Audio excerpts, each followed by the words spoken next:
Welcome to our channel. Today we how to restore your Chase Freedom Flex Rewards balance, full guide step by step clearly. To restore your Chase Freedom Flex Rewards balance, start by logging into your Chase account.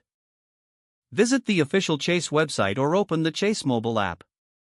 Enter your username and password to access your account.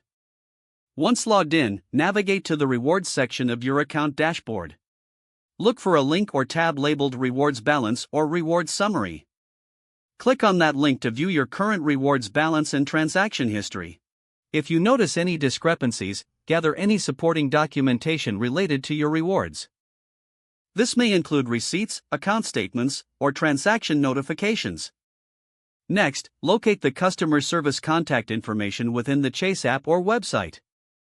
Choose whether you want to call or use the chat feature for assistance. When you reach an agent, explain the issue with your rewards balance clearly.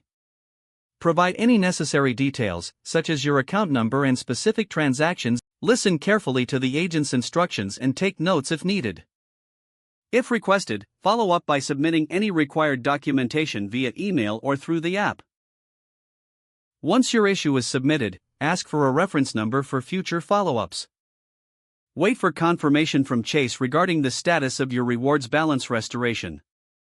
Monitor your email or account notifications for updates or resolution confirmation. Once resolved, check your rewards balance again to ensure it reflects the correct amount. Maintain a record of your initial transaction history for future reference. If issues persist, consider contacting Chase again or visiting a local branch for further assistance. If the page does not load, refresh the browser or try again in a private or incognito window. Make sure you are using the correct email address, then retype it carefully to avoid small typos.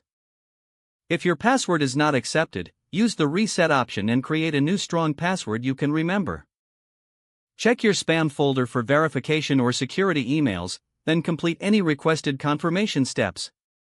Enable two-factor authentication if available to improve account security and reduce unauthorized access risk. After signing in, review your profile details so your contact information and settings are accurate and current.